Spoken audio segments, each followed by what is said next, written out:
Hey guys, it's Nora and welcome back to my channel. So today's video is going to be, hi Leo, a little bake with me because I've wanted to make one of those for a long time, but I feel like I don't have enough to talk about, so to make this more interesting, I'm going to make it a bake with me plus like things I wish I knew before starting high school and like a freshman advice. So this is kind of going to be like me giving advice that I wish I could have given to myself a year ago, but I'm giving it to you guys. So today we're going to be baking brownies. I'm not going to be making them from scratch because one, I don't have the ingredients, and two, I just don't have the energy for that. We're going to be making it from box mix, but those are always so good, so let's just get right on into it. Okay, I just washed my hands so we're all clean, but I'm going to go get the ingredients out of the pantry.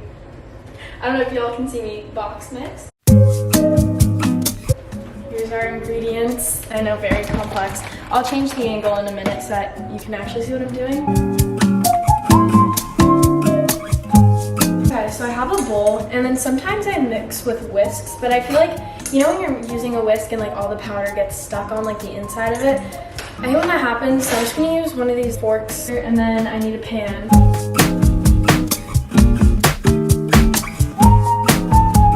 I need to preheat the oven to 325. Okay, let's go preheat the oven.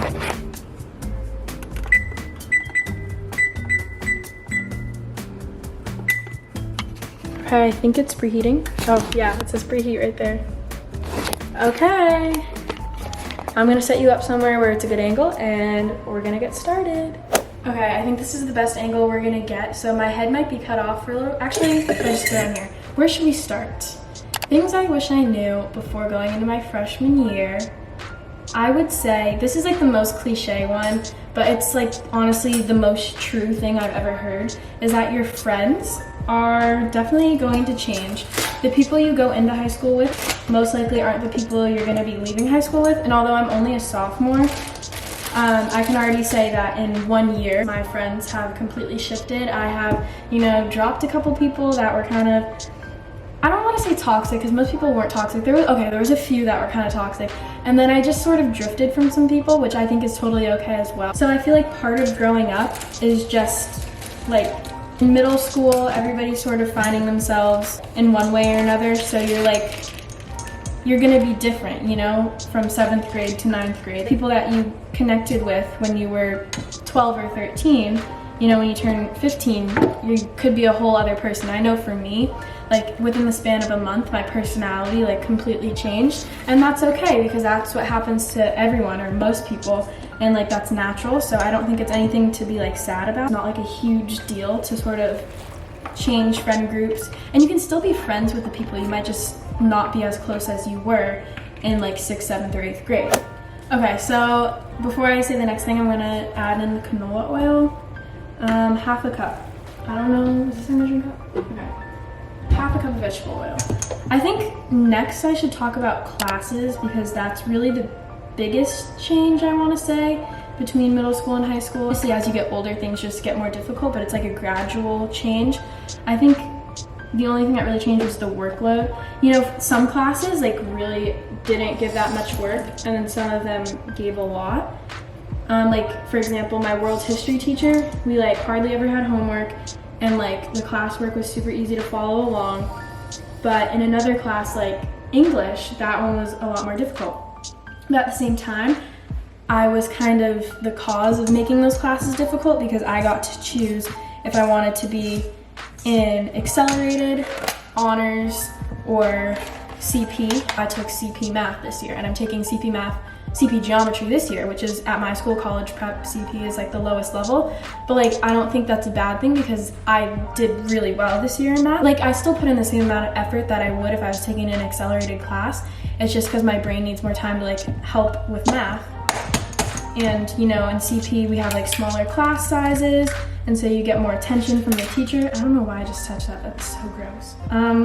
You get more attention from the teacher, and so it really helps you like understand what you're doing. And I think in the future that'll be way more beneficial to me in like the real world because I'll actually know what I'm doing rather than just taking the accelerated class so that I have it on my like record, because really the point of school is to learn, and if you're in a class that's too difficult for you, you're not gonna learn. You might be able to memorize things, but memorization is not the same as really like soaking up knowledge and having it for the rest of your life. So I think selecting classes that are right for you. Your teachers usually help you with that. Your teachers will sit down with you. I don't know if this is for every school, but at my school, 8th grade, the teachers sit down with you and you have a little quick conversation of just where they think you should be, where you think you should be, and then if they are really adamant on placing you somewhere and you don't agree, at my school you have the opportunity to override, or if you feel like you made a mistake and you want to switch classes at the beginning of the year, you have time to do that. You just speak to your guidance counselor, and guidance counselors also, if you have those at your school, take advantage of them.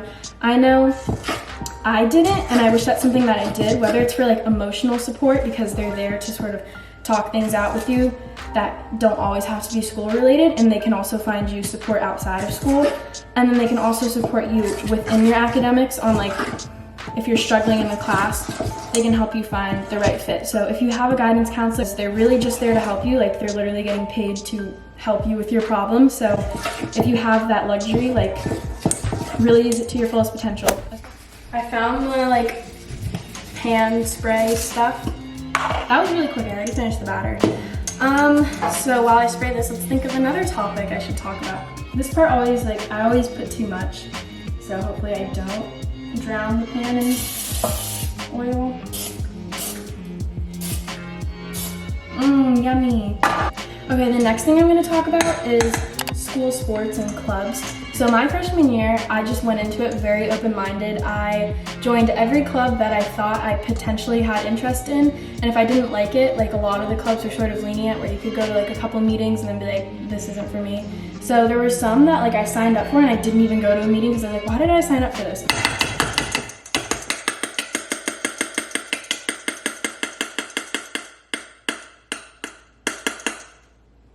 But the one club I did stay consistent with was DECA Club. Oh my god, I didn't even miss this one. Which, if you don't know what that is, it's like a club that revolves around different types of business.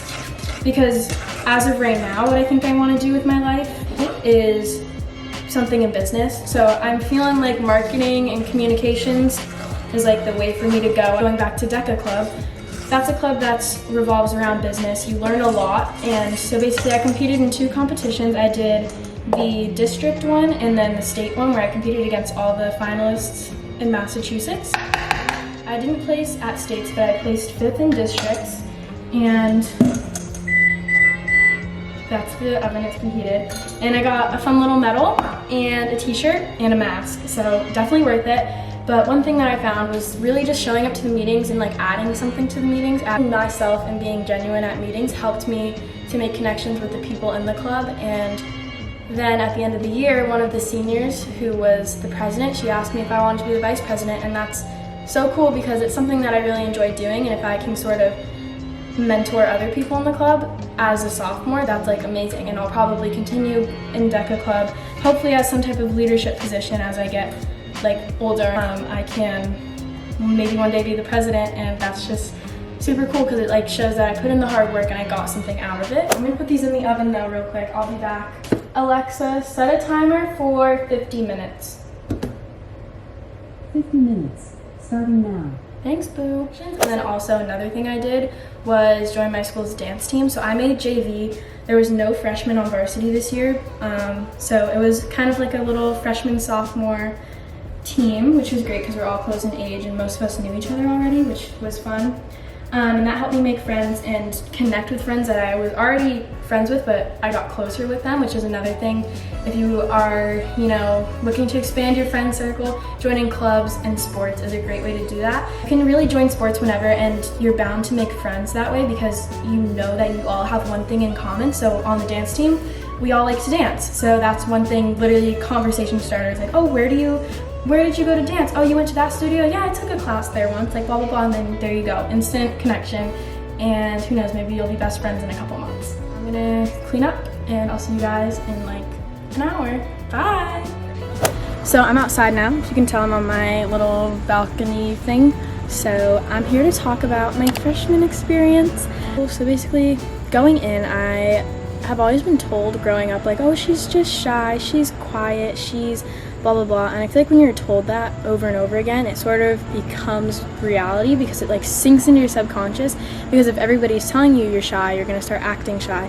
So one of my goals for myself was to put myself out there. You know, things I literally wouldn't do were like raise my hand in class, and I still didn't do that all the time, but I slowly started making the changes where I'd be like, I'll raise my hand once today, and then I'll raise my hand in 3 classes. And like honestly, I took baby steps to sort of break out of my shell in that way.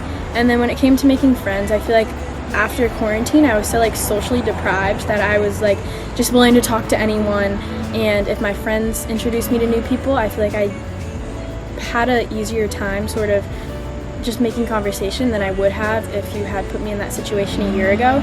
Sorry, somebody's mowing their lawn. Can you not do that right now? Like, come on, quiet on set. But it's still gonna take a while before I become an extrovert. I probably never will. I'll always be an introvert, but I think it's good to be an introvert who is willing to be social sometimes. So that's one thing that I really worked on myself. Another thing is when you go to the high school, it's really not that confusing.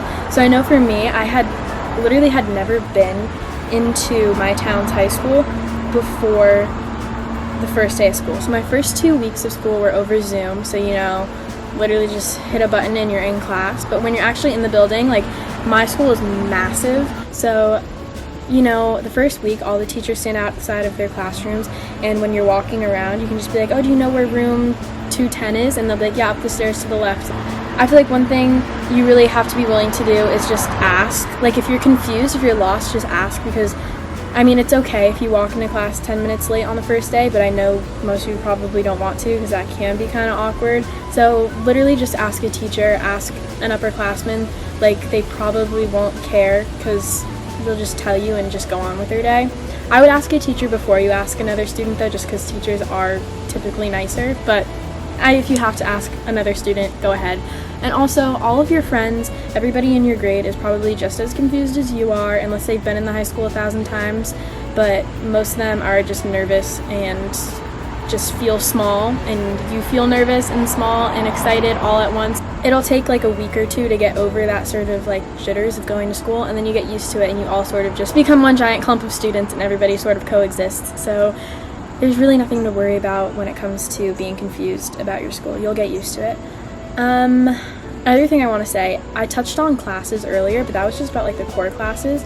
Another thing that I would give advice to take advantage of is if your school does electives. So I know some schools don't do like art classes and stuff, but most of them do. So if you have the opportunity to do like, some examples are like chorus or like art class or like ceramics or photography or home ec, if you have that at your school. We don't have that at my school, but I don't know. So if you have those types of classes, I know for me you get to choose 2. So one is for one semester, one is for another. So this year I signed up for ceramics and photography. So those are 2 things that I'm interested in, and since my school offers them, you have the opportunity to just learn or study about things that you're actually interested in. So if you have electives at your school, like sign up for things you want to learn more about, and that's a perfect way to sort of, you know, learn new things.